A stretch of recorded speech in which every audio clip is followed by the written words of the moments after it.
साथियों अस्सलाम वालेकुम। हक़ मौजूद जी एस उम्मीद है तव्हीं सब ख़ुशि हूंदा। साथी अॼु ॻाल्हायूं था ठरी मीरवा वारे पासे हिकिड़ो वाक़ियो पेश आयो आहे जंहिं जी झोरे विधो। कुझु तव्हां सां ॻाल्हि वंडियूं था। उहो आहे को 6हीं क्लास जे ॿारड़े सां ज़्यादती कई आहे। उहो बि टीचर आहे जो उस्ताद आहे। मूं अॻे हिकिड़ो दफ़ो वीडियो में चयो त जन जे नाले असांखे ॿुधायो वेंदो त उस्ताद पीउ माउ थींदा आहिनि। उन नसीज़ हिकिड़ो शागिर्दाणनि सां शादियूं कयूं, पर हे नए क़िस्म जो वरी वाक़ियो आयो आहे। असांजे मुआशिरे में अहिड़े क़िस्म जा अमल थियनि छो था?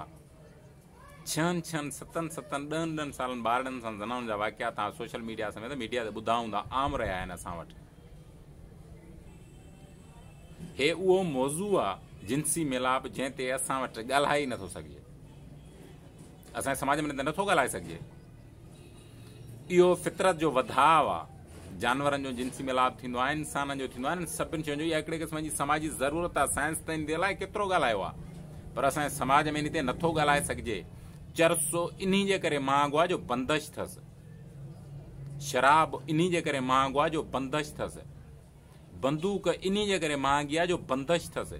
तव्हां मोटरसाइकिल वठंदव, मण लो वज़न हूंदुसि, मिलंदी तव्हांखे 50,000 में। बंदूक वठंदव त तव्हांखे ₹1,00,000 ते मिलंदी, जंहिंजो वज़न हूंदो 3 किलो। बंदिश अथसि तॾहिं महांगी आहे।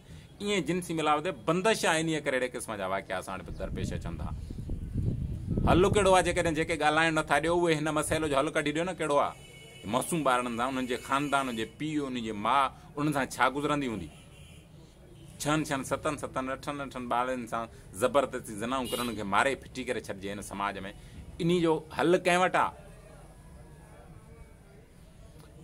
इन ते मूं पहिरीं बि चयो त नथो ॻाल्हाए सघिजे। जेका औरत आहे, ख़ूबसूरत आहे, हसीन आहे, उनजूं ख़ूबसूरत अखियूं आहिनि, ख़ूबसूरत वार आहिनि, नक अथसि, जिस्म अथसि, ॻाल्हाइण अथसि, अदाऊं अथसि, माउ जे रूप में आहे, भेण जे रूप में आहे, ज़ाल जे रूप में, अलाए केतिरनि रूपनि में हिते औरत पोइ असांजे समाज में मौजूदु आहे। अध सेकड़े खां मथे आहे, पर हुनजी इज़त, हुनजे शऊर, हुनजी सम्झ, इन्हनि सभिनी खे तय कंदो आहे हिकु जिस्मानी परदो, जो शादी खां पहिरीं तय हूंदो आहे त इहा कुंवारी आहे या न। उहो हिकु हुनजी इज़त, हुनजो शऊर, हुनजी सम्झ, हुनजो जिस्म, हुनजी सॼो जो सॼो जेको बि हुनजे पोयां हुनजो सॼी तारीख़ आहे, उहा हिकु परदो तय कंदो आहे। जेकॾहिं दुरुस्त आहे त पोइ इज़त बि अथसि, इज़तदार बि आहे। इहो सभु कुझु पोइ इहे सभु लक़ब अथसि। जेकॾहिं इहो नाहे बाल त इहे सभु लक़ब हुनजा न आहिनि। बदकार आहे, बदनीयत आहे, बिद आहे, अलाए केतिरे क़िस्म जा हुनजे मथां तोहमतूं। इहे अवल मढ़ियल आहिनि। इहे असांजे समाज ठाहे छॾिया आहिनि। अवल माण्हुनि जी इज़त, माण्हुनि जी सम्झ, माण्हू जी गैरत, इहा असांजे समाज में पहिरीं ठही पई आहे। हीअं कंदो त हीअं सही आहे, जे हीअं थियो त पोइ हीअं ग़लति थींदो। ख़ुदि तोड़े जो इहो समाज, इहा सम्झ माण्हू ठाहींदा आहिनि, इलाइक़ा ठाहींदा आहिनि, इलाइक़ाई सम्झूं ठहंदियूं आहिनि। अहिड़े क़िस्म जे वाक़िअनि जो असांजे हुकूमत वटि कहिड़ो जवाबु आहे? सिंध में अहिड़े क़िस्म जूं जेके वाक़िया थियनि था, पाकिस्तान में, सॼी दुनिया में त थियनि था, पर जेके असां वटि थियनि था उन्हनि वटि असांजी हुकूमत, उन्हनि वटि इन्हनि जो हल कहिड़ो आहे? इन हिकिड़े माण्हू खे वठी सज़ा ॾेई छॾी मसइला न थींदा? जंहिं ॿारनि जा क़तल करे लाश, उन्हनि मासूम ॿारनि सां ज़नाऊं करे फिटी कया अथनि, उन्हनि खे त 5 माण्हुनि खे तव्हां सज़ा ॾेई छॾी, पर समाज मां इहो बुरो अमल ख़तमु कीअं थींदो? असांखे त ॻाल्हाए नथा छॾे। असां त ॻाल्हाए नथा, माना असां मुरादे को माण्हू इन ते ॻाल्हाए ई नथो सघे। जिनसी मिलाप ते असांजे समाज में ॻाल्हाइण जुर्म आहे, घटि ॻाल्हायो वियो आहे।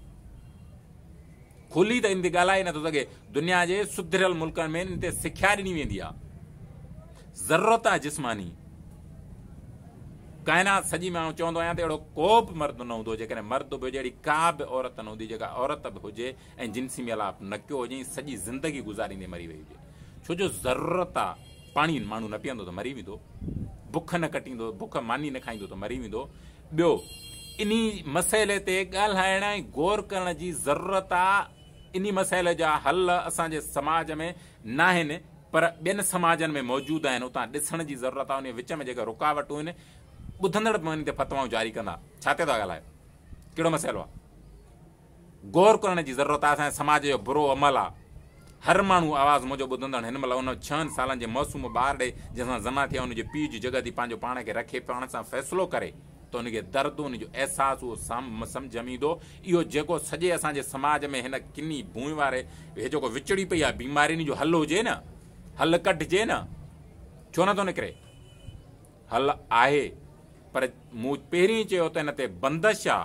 इन जे ॻाल्हाइण ते, इन जे खुलियल इज़हार ते, जॾहिं बंदिश आहे इन करे महांगो आहे, इन करे अहिड़े क़िस्म जा अमल हिन में थियनि था। तव्हां बाज़ार में कंहिं बि खे ख़ूबसूरत माण्हू पंहिंजे महबूब खे चुमी नथा वठी सघो पर चंपो हणी सघो था। इहा असांजे समाज जी रवायत बहाल थियल आहे। इन खे टोड़ण लाइ सभ खां पहिरियों सम्झ पियल माण्हुनि खे ॻाल्हाइणो पवंदो। हक़ मौजूद जीअं ॿिए मरहलनि में अमल थींदो।